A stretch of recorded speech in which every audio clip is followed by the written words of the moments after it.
In the shadowed hollows of Western Virginia, one name appears on every single birth record, for 43 unbroken years. Not a doctor. Not a midwife anyone remembers. Just one woman. Norah Vance. She was never born here. She never died here. But every child who drew their first breath, she witnessed it. And the people who lived through those decades would rather burn the ledgers than speak her name aloud. Until now. The mountains of Western Virginia do not forgive. They do not forget. They simply wait. If you drive the old logging roads today, those narrow veins of gravel that still twist between ridges older than the Bible, you can feel it. The way the trees lean in, the way the light dies early even in summer, the way every hollow seems to be listening. This is not the Virginia of white-columned mansions and mint juleps. This is the Virginia that was never tamed. This is Harlan County before it was even called Harland. Back when it was still Aldemore, a name the state itself erased in 1891 as if trying to scrub a stain from its own skin. And somewhere in the courthouse that still stands half-rotted, half-haunted, there are ledgers that should have turned to dust decades ago. But they didn't. Because the truth they carry is heavier than time. 43 years. 1841 to 1884. Hundreds of children. One name in the witness column of every single birth record. Norah Vance. Not once. Not twice. Every single time. The first person who truly understood the weight of that name was a 29-year-old clerk named George Harwick. It was April 1879. The courthouse smelled of mildew and candle smoke and the cold sweat of secrets. Harwick had taken the job after old Howard Cutter finally coughed his lungs out in March.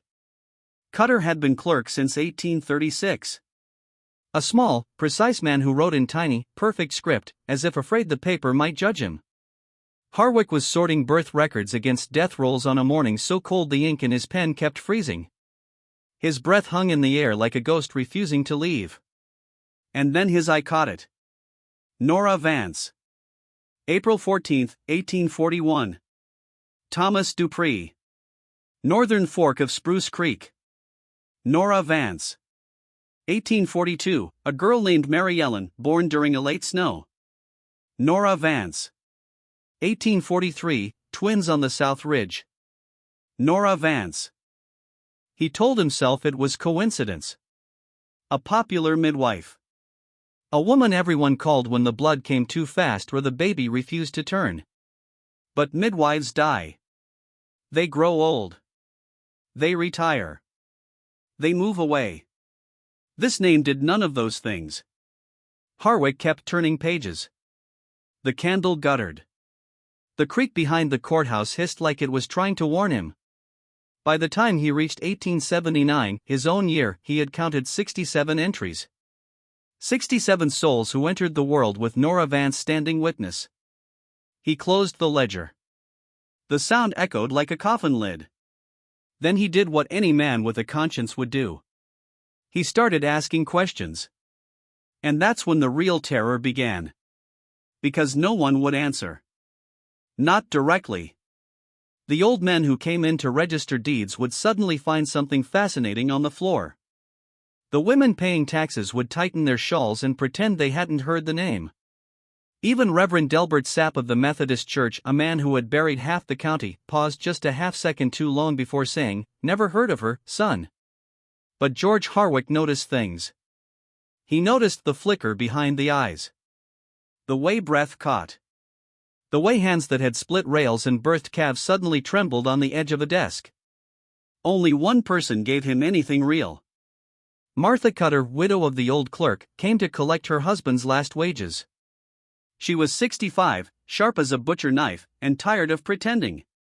She stood in the doorway with her black bonnet and said, without being asked, "I heard Howard say the name once. 20 years ago. He was talking to a man at the back door. I was in the kitchen shelling peas. He said, real low, 'You tell Norah Vance this has to stop.'" She looked Harwick dead in the eye. Then he shut the door and never spoke it again. Not once. Not even on his deathbed. Harwick wrote it down in his private journal that night. The same journal that would gather dust for another decade before anyone dared open it. But the questions kept eating at him. So he went further. He rode out to the ridges. He sat on porches where the boards creaked like old bones. He drank bitter coffee with farmers who had fought the war between the states and still woke up screaming some nights. And slowly, like blood seeping through cloth, the story came. There had always been a Vance woman. Not a family, really. Just her. The people in the eastern hollows, the ones who lived so far back the roads gave up trying, still spoke of her the way you speak of a storm that might return. They called her the woman from the hollow. Or sometimes, in whispers, the witness. Rufus Dent was the only one brave, or maybe just old enough to say it plain. He was 78 that year, half-blind, hands twisted like grapevines. He sat on his porch in the dying light and told Harwick about a day in 1813 or 1814, when he was just a boy. My ma was laboring hard with my baby sister. The regular midwife had the fever and couldn't come. Pa rode out at dusk, desperate. Came back with a woman riding behind him on the horse. No lantern. No name given. Just her. Rufus stared at something only he could see. She wasn't old. She wasn't young. Dark eyes. Hands that looked like they'd held more than babies. She walked into the cabin and the fire got brighter, I swear it. Didn't speak much. Just laid her hands on Ma's belly and said one thing. He paused. The wind moved through the pines like a sigh. This one will live. But the debt is remembered. The baby lived. Ma recovered in 3 days instead of 3 weeks. And the Vance woman walked back into the night on foot. No one saw which way she went. Rufus looked at Harwick then, really looked. Son, I seen her again when I was grown. At my own wife's birthing in 1848. Same woman. Same eyes. Not a day older. And when she left, she touched my shoulder and said the same thing. The debt is remembered. Harwick felt the hair on his arms rise. He rode home that night under a sky so full of stars it looked like judgment. The mountains pressed down. The creek sounded like it was whispering names. Because here is what the ledgers never said out loud. Norah Vance was never paid. She never asked for food, for coin, for thanks. She simply appeared. When the mother was screaming and the midwife was out of ideas. When the baby was blue and the father had already started digging the grave. When the blood was too much and the prayers weren't enough. And every time, the child lived. But the families, they changed. Some became strangely prosperous. Crops that should have failed thrived. Sons who should have died in the war came home whole. Others carried something darker. A shadow behind the eyes. A silence at the supper table. Children who grew up speaking of dreams where a woman with dark eyes watched them from the corner of the room and wrote their names in a book that had no end. The county learned to live with her the way you live with a wolf that walks the tree line, close enough to see, far enough not to shoot. Until Howard Cutter tried to stop it. Until George Harwick opened the ledger and couldn't close it again. Because here is the part that chilled Harwick to his soul. The first record with her name was 1841. But Rufus Dent remembered her in 1813. And one old woman, half crazy with age, told Harwick her grandmother had spoken of the Vance woman back in 1798 when the county was still just Cherokee hunting grounds and a few Scotch-Irish fools brave enough to settle. The same woman. The same hands, the same eyes. Watching. Witnessing. Recording. Harwick sat in the courthouse that night with every ledger open around him like graves.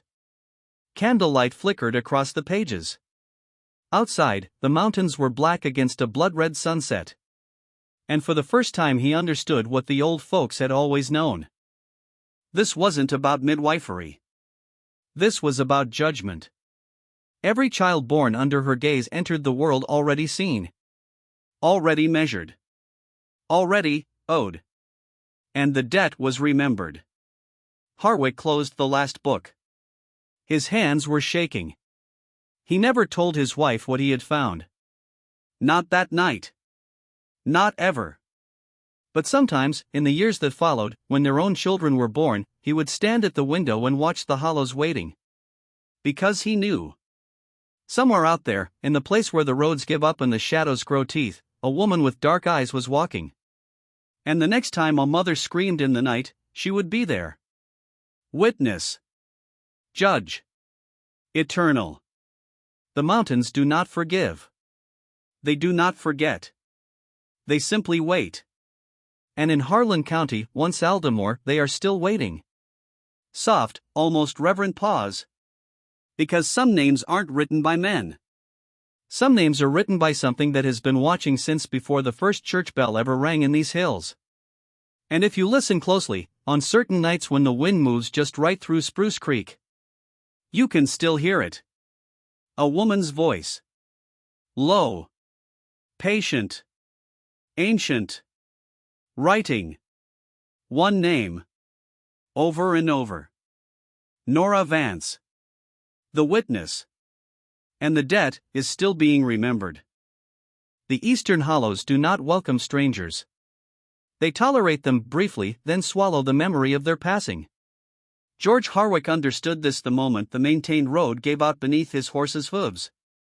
What had been a narrow track became a suggestion of a path, packed earth scarred by roots, stones the size of fists, places where the ground simply dropped away into nothing.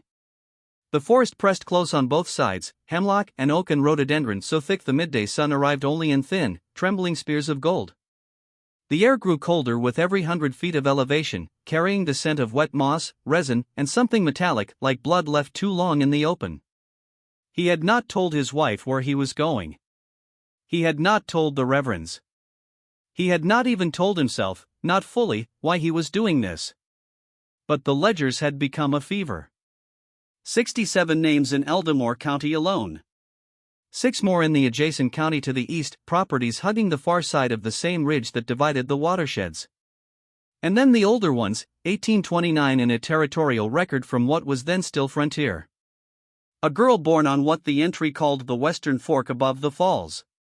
Witness, Norah Vance. The same small, careful handwriting. The same ink. The same impossible consistency. Harwick had tried reason. He had mapped the births until the pins on his courthouse wall looked like a constellation no astronomer would claim. He had spoken with Dr. Alton Prewitt, who offered 2 explanations, either multiple women sharing one name across generations, or Howard Cutter had knowingly kept a fiction alive in the records for reasons no outsider would ever understand. Neither satisfied him. Because the handwriting never wavered enough. Because Cutter's entries from 1841 looked too much like those from 1878, only the faintest tremor of age separating them. Because no family, no lineage of midwives, could produce women so identical in signature that a trained clerk could not tell them apart across 40 years. And because of what Martha Cutter had overheard at the back door in 1858 or 1859. You tell Norah Vance this has to stop. Whatever this was, it had not stopped. The name kept appearing. Right up until Cutter's lungs filled with fluid and he died staring at the ceiling of his own bedroom. Harwick rode on. By early afternoon the path had become little more than a deer trail. His horse snorted, uneasy. The creek ran somewhere below, always audible, never visible, like a voice murmuring just out of earshot. He dismounted twice to lead the animal around washouts. Each time he felt the silence change. Not empty silence. Listening silence. He found the cabin just as the light began to slant hard and amber through the canopy. It stood in a small clearing someone had carved from the steep slope decades earlier. Hewn logs, blackened by weather and smoke. A single stone chimney. A lean-to stacked with split wood. Behind the house, a kitchen garden, rows of turnips, cabbage, and early potatoes recently worked with a hoe. Fresh earth still clung to the iron. Someone had been here that morning. Smoke rose thin and steady from the chimney. The door was closed. No dog barked. No chicken scratched. Only the wind moving in the tops of the trees, and the low gurgle of the creek far below. Harwick tied his horse to a young hickory at the clearing's edge. He stood for a long minute, letting his heartbeat slow. The quiet was not natural. It was deliberate. The kind of quiet a place learns when it has spent generations deciding who may enter and who may not leave unchanged. He called out. "George Harwick, County Clerk of Aldermore County. I'm here on official business." Nothing. He waited. The smoke continued to rise. A single crow lifted from a pine farther up the ridge, circled once, and disappeared. Then the door opened. She stepped into the frame without hurry. She was not ancient, as some of the stories had suggested. She was not young. Somewhere between 40 and 50, perhaps, though the number felt meaningless the moment he thought it. Dark hair drawn back severely from a high forehead.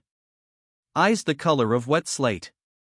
A plain homespun dress, sleeves rolled to the elbows. Hands strong, unadorned, the knuckles faintly scarred as though from years of work with rope, or wood, or something that fought back. She looked at him the way a judge looks at a man who has come to confess. "Mr. Harwick," she said. He had not spoken his name. The words struck him like cold water down the spine. He felt the forest lean closer. "You know who I am," he managed. "Word travels," she answered. Her voice was low, unhurried, carrying the soft lilt of the older hill speech. "You've been asking after me for more than a year now." He swallowed. Recalibrated. "Then you know why I'm here." She studied him another moment, long enough that he felt the weight of it in his chest. "Come in," she said. "I'll put water on." She turned and disappeared inside. Harwick hesitated at the threshold. Every instinct born of mountain people told him to mount his horse and ride until the hollow was behind him. But the ledgers were still in his mind. The names. The dates. The impossible geography. He stepped inside. The cabin smelled of wood smoke, dried herbs, lye soap, and something faintly sweet, like apples left too long in a root cellar. A fire burned low on the stone hearth. A black kettle already hung over it. A trestle table, 2 chairs. A narrow bed in the far corner, neatly made with a quilt pieced from scraps of indigo and brown. On the wall beside the hearth, a single shelf held a Bible, old, worn, the leather cracked, and a small wooden box with no lock. She moved with economy. Filled the kettle from a bucket by the door. Set it to heat. Did not offer him a seat. Did not speak again until the water began to murmur. Then, without turning. "You've seen my name in the books." "Yes." "How many times?" 67 in Aldermore. 6 more in the next county east. Others farther out. The oldest I found was 1829. She nodded once, as though confirming something she already knew. "And before that?" He hesitated. "I haven't found before that." "Not yet." She turned then. Met his eyes. "But you've heard stories." "I have." "Tell me one." He chose carefully. "Rufus Dent. Said he saw you twice. Once when he was a boy, around 1813. Once when his own wife was in labor, 1848. Said you looked the same age both times." A small movement at the corner of her mouth. Not quite a smile. Rufus always did talk more than was wise. Harwick felt the room grow smaller. "Is it true?" he asked. She considered the question the way one considers whether to answer at all. "People see what they need to see," she said finally. "A woman comes in the night when the bleeding won't stop. She lays hands. She speaks quiet. The child cries. The mother breathes again. After that, memory does what memory does. But the records are ink and paper," she said. "They remember only what men choose to write."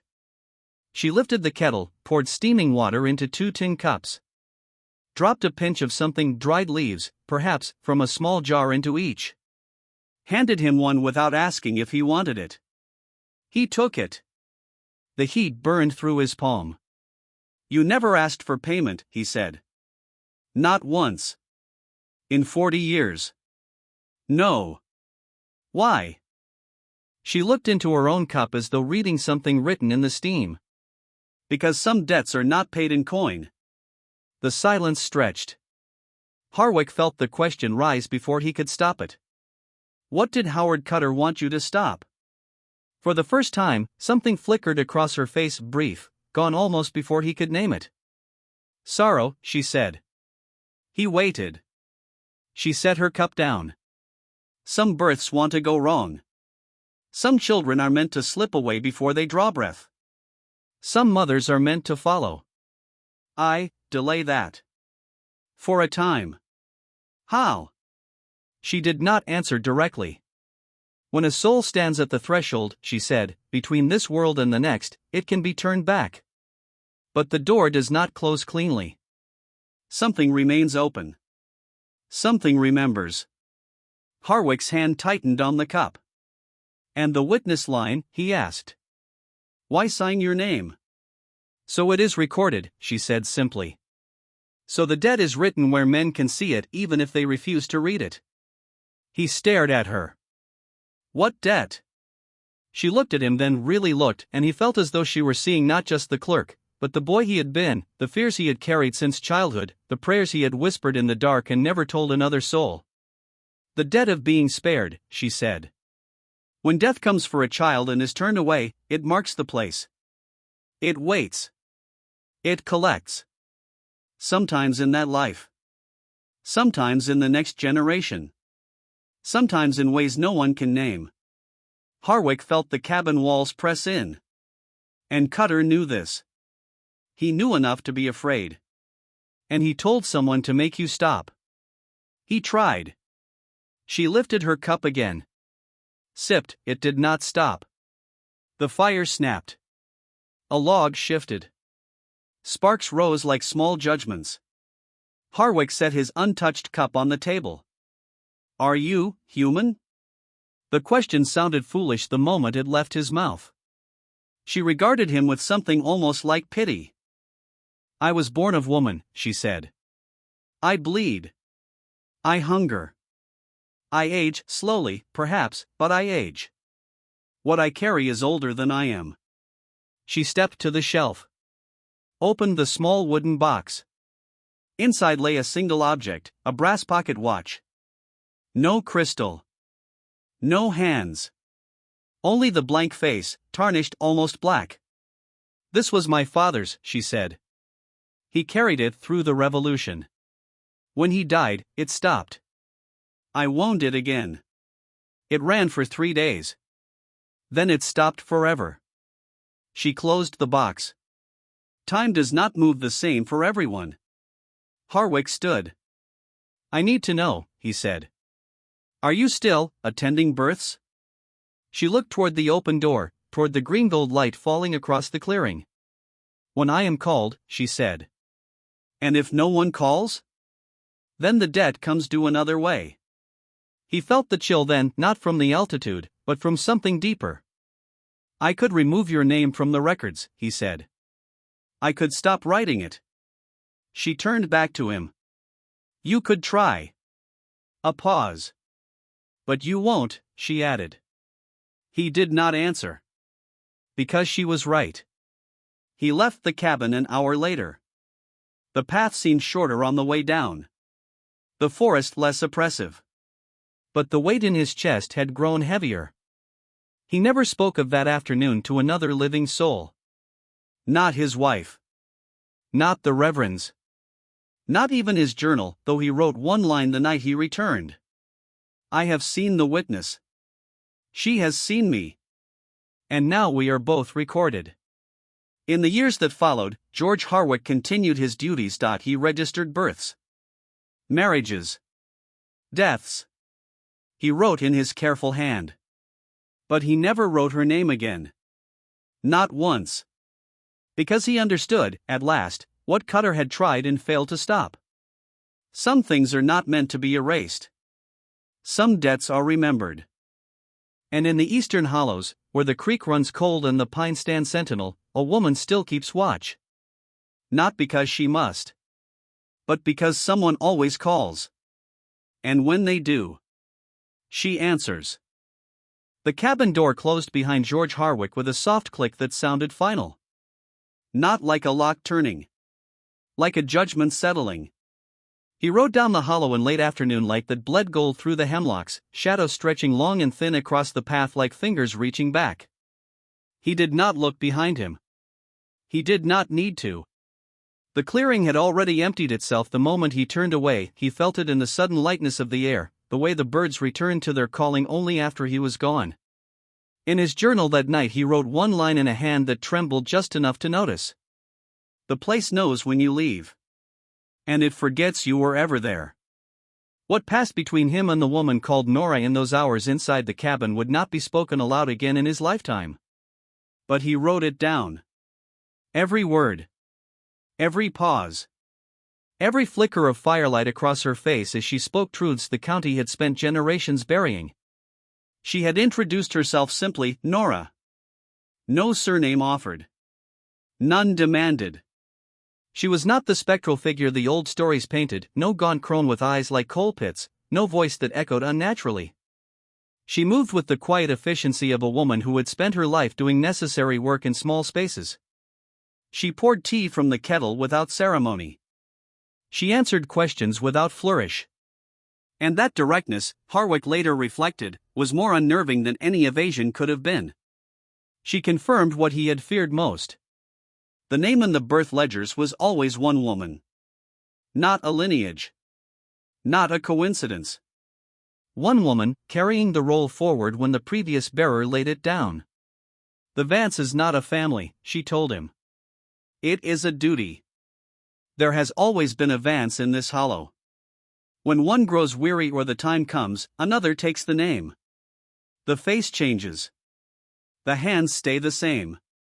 Harwick asked the question that had kept him awake for months. Why? She regarded the fire for a long moment. The flames reflected in her eyes like small, patient judgments.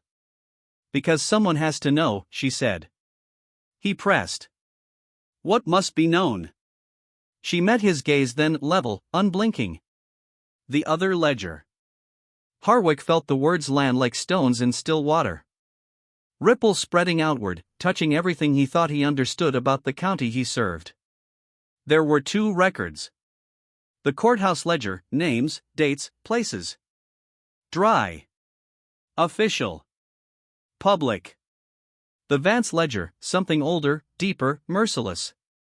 She described it without drama, the way one describes the weather or the turning of seasons. Births, yes, but not only births. Conditions. Not the color of the child's skin or the strength of the cry. The hidden architecture beneath every arrival. Who stood in the room when the mother screamed? What promises were whispered in the dark? What debts lingered from fathers who were not named on paper? Whose blood truly ran in the veins of the child now swaddled and presented to the world? What oaths had been broken in the months before labor began? What vengeance had been postponed because a new life demanded truce? These were not gossip. They were currency. In a place where land boundaries blurred on maps but were razor-sharp in memory. Where inheritances turned on whispers more than wills. Where a single disputed calf could split families for generations. The Vance ledger was the true map. Harwick sat with that knowledge the way a man sits with poison he has already swallowed. Why does the courthouse ledger carry your name? He asked. Why did Cutter write it for 43 years? Norah lifted her cup, let the steam rise between them. Because he needed it to be seen. She explained patient, precise, what Harwick had never allowed himself to consider. Howard Cutter had not been corrupt in the ordinary sense. No bribes. No falsified deeds. No pocketed taxes. He had been careful. By writing Norah Vance in every birth record. The official story and the hidden story agree. Nothing here contradicts what is written in the hollow. It was insurance. Because Cutter carried a secret the Vance ledger already held. She would not name it. Only this. It is the kind of secret that requires the world to believe a man is exactly what he appears to be. Harwick pressed harder. Is this secret still dangerous? To people still living? She considered the question as though weighing its soul. It has already harmed some, she said quietly. The ones still living chose to keep it. He asked their names. She did not answer. He asked how many families in Eldamore carried discrepancies between the courthouse page and the hollow page. Enough, she said. Then, softer. Enough that you should think carefully before you decide what this knowledge is for. Harwick rode home in silence. The creak ran louder than usual, as though mocking his thoughts. In the months that followed, he did not return to the hollow. He did not need to. He began to see the second ledger everywhere.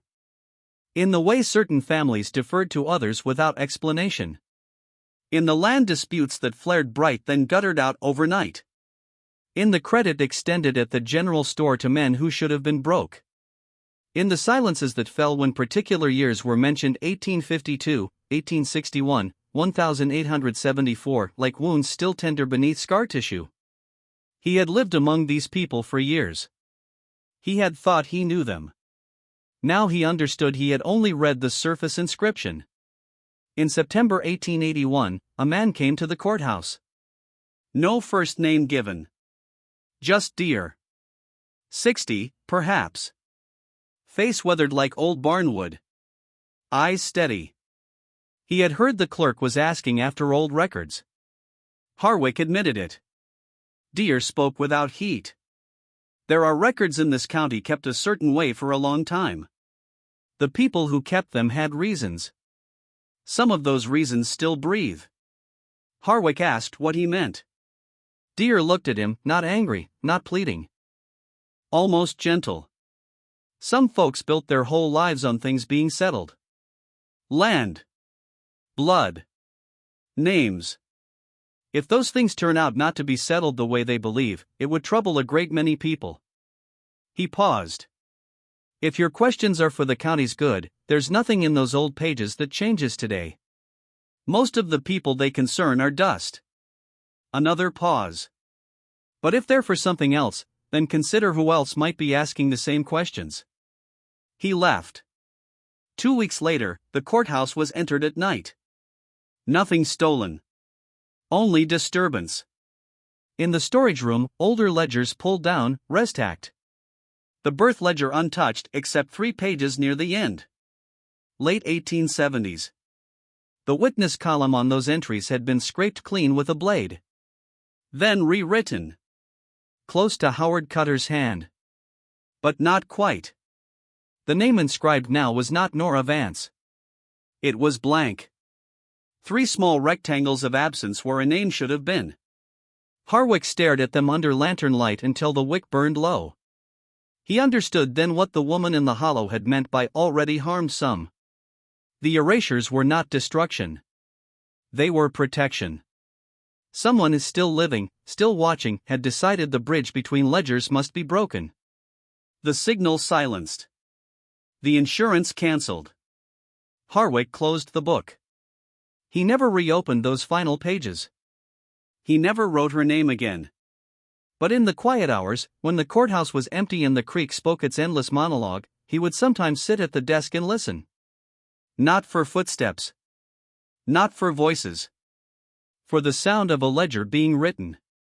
Somewhere up in the eastern hollow, in a cabin that emptied itself when strangers left, a woman sat by firelight. Turning pages. Recording conditions. Noting debts. And waiting. Because debts do not vanish when ink is scraped away. They only wait longer. And in Eldamore County, soon to vanish from maps themselves, some secrets were never meant to stay buried. They were meant to be remembered. By someone. Always. Some secrets do not die. They wait. They wait in the quiet spaces between official lines. In the margins men refuse to read. In the hollows where roads surrender to roots in memory. George Harwick carried his decision like a stone in his chest through the winter of 1881 and into the spring that followed. He described the months in his journal as suspended, not frozen, not peaceful, but held in place by a force stronger than fear. He had glimpsed the second ledger without ever touching it. He had heard its keeper speak his name before he spoke it. He had seen how thin the official record truly was, a veil stretched tight over truths that, once torn, would bleed for generations. In April 1882, a letter appeared. Not mailed. Slipped by hand through the courthouse mail slot in the gray pre-dawn hours when Greer's mill still slept. No envelope. No signature. Just folded paper, edges worn as though carried in a pocket for days. The words were few. There are 47 entries in the county birth record bearing the Vance name that do not match the Vance ledger. Of those 47, 11 concern children whose recorded parentage is incorrect. Of those 11, for concerned families that still hold significant property in this county. The names of those families are known to you. If you know which four I mean, you understand why no further communication on this subject is possible. Burn this letter. Harwick did not burn it. He folded it once, twice, and tucked it inside the back cover of his journal, where it remained until the journal itself passed into stranger hands 30 years later. He understood the letter's purpose immediately. It was not a threat. It was not blackmail. It was clarity. The anonymous writer had given him just enough rope to hang himself if he chose, or just enough to see why he must not. Those four families, never named in ink, but etched forever in Harwick's mind, had built their wealth, their standing, their very lineage on the fiction of the courthouse ledger. To expose the discrepancies would not merely reveal adultery or illegitimacy. It would unravel deeds, mortgages, inheritances, alliances forged in blood and paper over decades. In a county where men still remembered the feel of a rifle stock against their shoulder over a boundary line, exposure meant violence. It meant widows, orphan children, burned barns, graves dug in haste. The Vance ledger was not a weapon. It had never been intended as one. It was balance. A quiet accounting kept so the community could continue breathing, flawed, fractured, but whole. Harwick chose silence. He remained clerk until 1893, when Eldamore County was erased from Virginia's maps in a redistricting that felt, to those who lived it, like a mercy killing. The ledger's births, deaths, deeds were boxed and carried to the new courthouse 20 miles east. The 3 erased pages remained erased. The name Norah Vance vanished from future entries not because she stopped coming, but because no one dared write it anymore. Harwick never returned to the Eastern Hollow. He never sought the woman again. He never hunted for the hidden ledger. In March 1913, 30 years after he walked out of that cabin, he wrote the final entry in his journal. I do not know if she is still there. I do not know if there is still a Vance in that hollow keeping the other record. I do not know, and I have made my peace with not knowing. A man in my position handles documents. What those documents represent and what they conceal, what they protect, what they would destroy if read differently, is not always a thing a county clerk is meant to understand.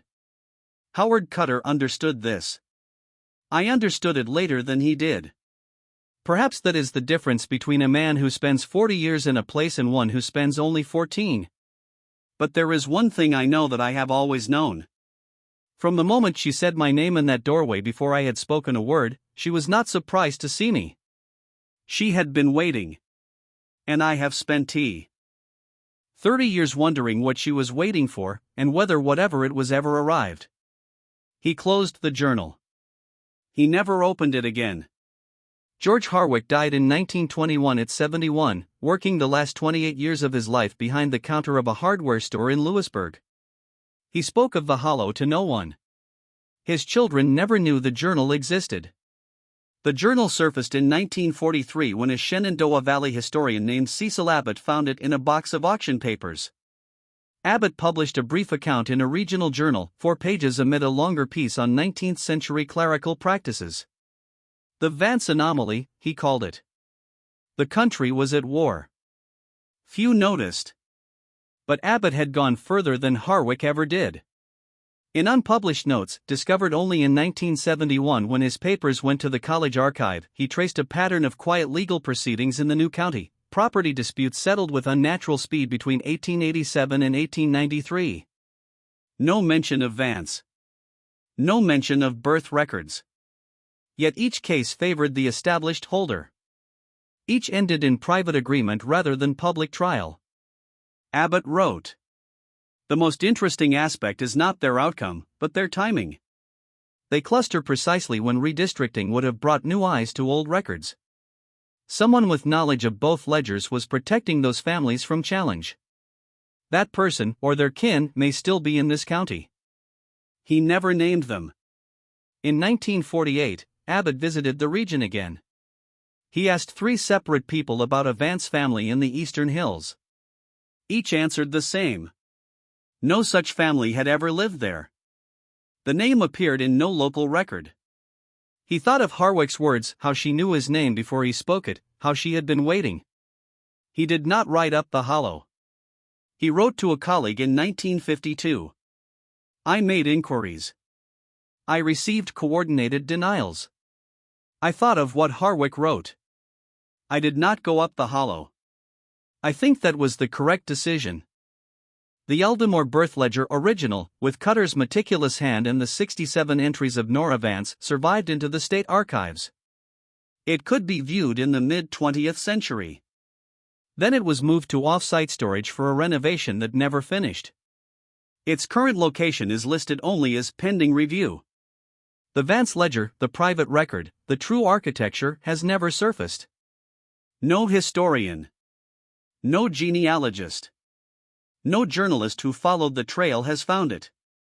Perhaps it never existed. Perhaps it is hidden so perfectly that even time cannot reach it. The 4 families named in the anonymous letter were never confirmed. Abbott suspected 2 surnames. He never published them. Martha Cutter, Howard's widow, died in 1893, months after Eldamore vanished from maps. Her gravestone names her husband and his years of service. Nothing more. And the woman herself? Norah Vance. She appears nowhere except in those witness columns. 1829 onward in scattered counties. 1841 to 1879 in Eldamore. 67 times. No birth record of her own. No death. No census entry. No tax roll. No grave. Only the name. Written in careful ink. Over and over. A name that knew everything and belonged to no one. In the end, what remains is shape.